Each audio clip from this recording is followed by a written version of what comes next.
Yeah, so no, Russ was an impressive guy. I mean, he was a young attending, he'd won awards, and he had his own lab and was doing some great research in mitochondrial function and its relation to Alzheimer's disease. And that influenced me because it's a different way of looking at the disease.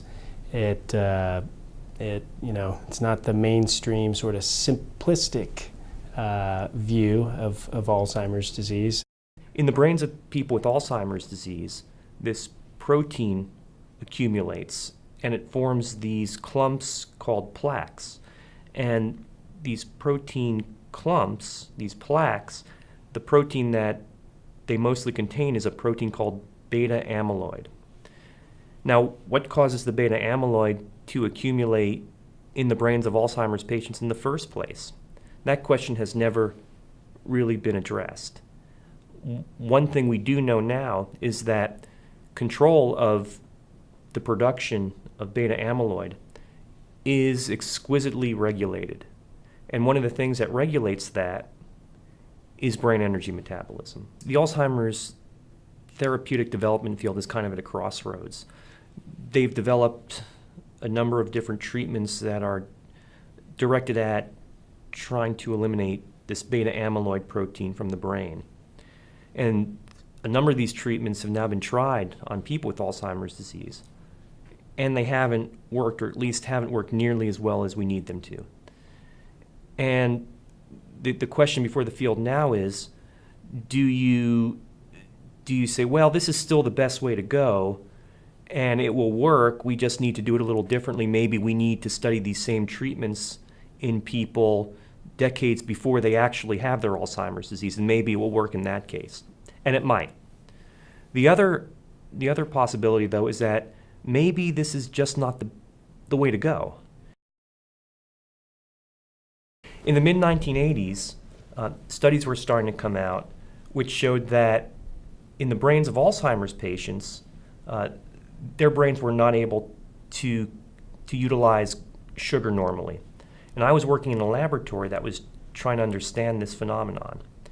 And one thing I had the idea to do at that time was to see whether we can substitute another energy source for the sugar that couldn't be used properly. We took mitochondria from people with Alzheimer's disease, and we took their mitochondria and we moved it into cell lines that we had in the laboratory that we had previously taken the mitochondria out of. And when we moved the mitochondria from the Alzheimer's patients into these cells and we studied their mitochondrial function, the mitochondrial function was impaired in a number of ways. So certain proteins weren't working right. Some of the consequences of those proteins not working right, such as something we call oxidative stress, was increased. And the cells in general weren't happy. And so when we first reported this, it was pretty big news. And over the years, I've tried to push that angle. And then when Jeff got to the University of Kansas and he started studying this really on the human level. Some of our early data suggests that, if you're more fit, you have less brain atrophy in Alzheimer's disease. So people with Alzheimer's disease who are more fit have less brain atrophy or brain shrinkage. And so we think our data suggests that exercise may actually slow the disease itself. And that's incredibly important because we as a society spend billions of dollars a year on drugs that don't do that, that actually help with some of the symptoms but don't modify the disease itself. So we may be sitting on something simple and inexpensive like exercise that actually can slow the disease process. So that's important from a public health perspective, but from our perspective it's probably more important because it's a clue that exercise may be doing something to the brain that influences the disease. So if we can understand that mechanism, what relates physical exercise with brain health, what goes between those two to actually drive better brain health or drives the slowing of Alzheimer's disease, we can capitalize on that. And that's Russ's job. And that's one of the reasons why we work so well together, is he's doing all these exercise studies and he's saying, well, There's something going on here. We just need to understand what it is so that we can bottle it. It was very obvious very quickly that Jeff was going to build a world-class program, either with or without me, so I thought I'd better be part of it.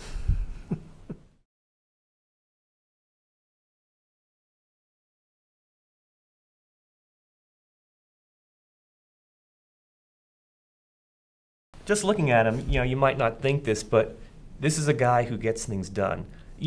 Some people might take a look at Jeff and just think, oh, big loping frat boy. But he really is probably the most productive, effective scientist I know.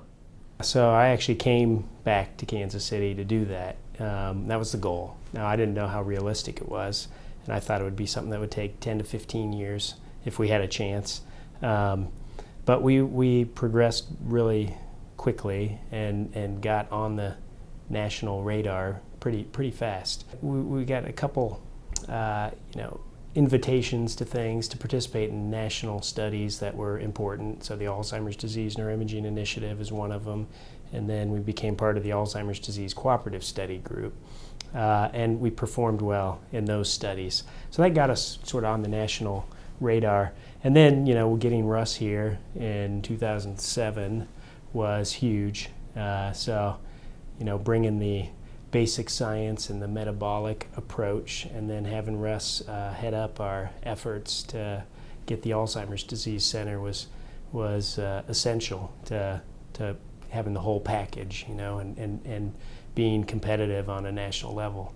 So, we're trying to do two things. We're trying to prove that exercise and cognitive activity can prevent Alzheimer's or treat Alzheimer's, slow it down. And the second thing is we're trying to understand why that might be. We want to be able to prevent Alzheimer's disease in those who don't have it, and then we want to be able to treat it in those who do. I started studying this in 1987, and since then it's been sort of pretty much a steady stream of disappointments and frustrations. You have to put your quarter on the table, and you have to say, look, this is what makes the most sense to me, and this is what I'm going to pursue, whether people ridicule it or ignore it. I think this is right, and this is how I'm going to move forward, because we got to be right. And people like Jeff Burns.